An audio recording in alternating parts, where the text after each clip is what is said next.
The league year begins on Wednesday when teams can officially sign free agents. But legal tampering when they can negotiate with free agents begins Monday. Browns will be busy. It is safe to say it is roster building season in the NFL. We head to the voicemail of Truth and Reason in this uncut version to hear what Browns fans want to see from Andrew Berry in the front office. Yes, my name is Randall McKissack, longtime Browns fan. My comment is about the CEO of the organization, Andrew Berry. So I think next year it's very important for him to get it right. There's three things he's got to get right. He's got to get a play caller, he's got to get a kicker, and he's got to get a quarterback to run this team.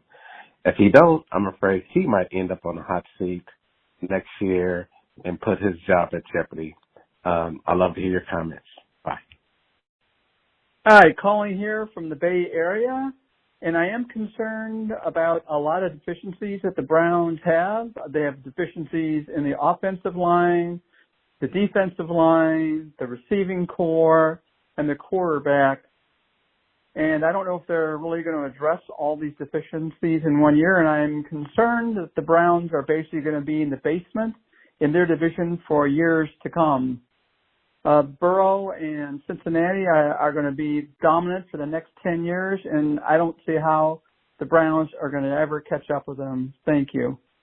Yes, I had an idea for a trade for a wide receiver.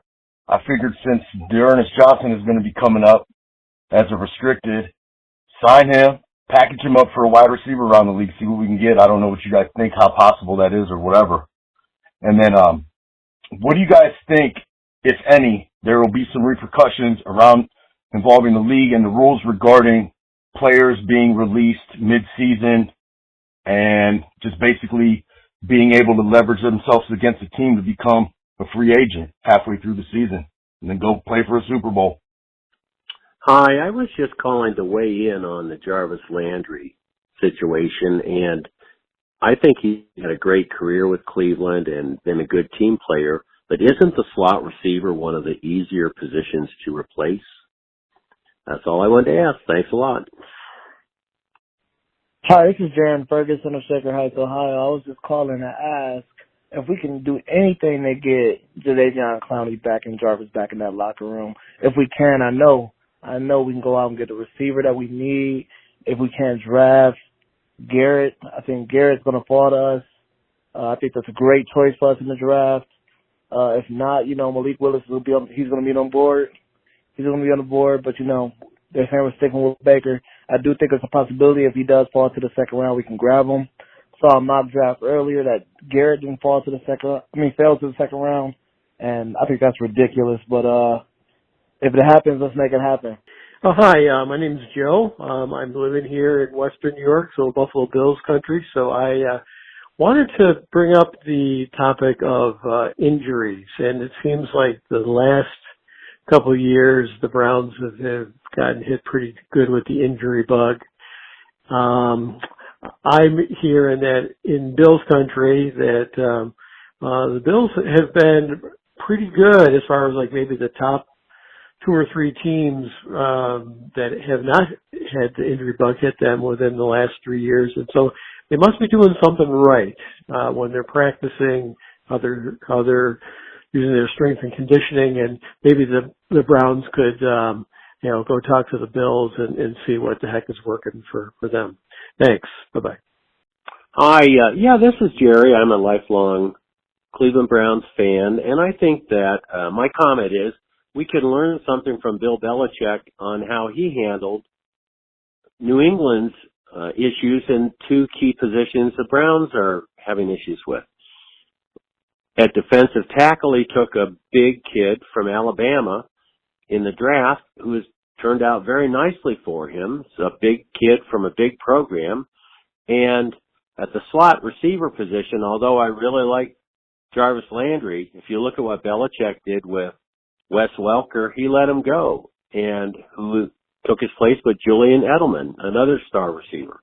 So I think the Browns could learn a lesson from Bill Belichick. Thanks. Have a good day. Hi, this is Mark from Cuyahoga Falls. I think that Browns fans should all contribute about $1 billion and buy an adamantium skeleton for Bernie Kosar so he can come back and save the Browns next season. Yeah, I just want to say the only sense I can really make of what's really going on lately is the fact that I think we're in a slow-paced rebuild. I don't see why they would lock up the running backs last year, sign the linemen, let the receivers go. Mayfield's contract expiring. They got the defense the way they want it. I mean, just plain and simple, it's a rebuild. So I don't look forward to nothing real big this season. You know, I would say this, probably chill out on getting into it with all the narratives and stuff, because a lot of these guys probably ain't going to be here. I would assume Mayfield is gone, and I would assume that Jarvis Landry ain't coming back. Barry's been making that a little bit obvious. But I don't know, man. What do y'all think? It's a rebuild or not? I don't think the team that we're going to have that'll be significant is going to be the one that went to the playoffs in 20. Rebuild. It's happening right now. Cleveland fans rock. The coach has ruined Baker Mayfield's confidence by playing when he was injured. And you know any pro football player is going to play regardless. He's going to try his best. But you could use Case Keenum and be a good coach and see all that. The next thing I would do is I would move Wills back to right tackle, to the right side. That's what he played in college. Yeah, sure, he was a backside protector, but the fact was he had a left-handed quarterback. So move him back to the right side where he was good. And then try to get Orlando Brown, if you can, for the left side. You can draft Traylon Burke or whoever you want. You need two probably wideouts that you can draft. Don't get them from free agency. They're too expensive. You won't get what you want. And that's kind of, you got to restructure or keep Clowney. You just got to do that. And restructure or cut Landry. So there you have it. That's at least a start for becoming a good Browns team.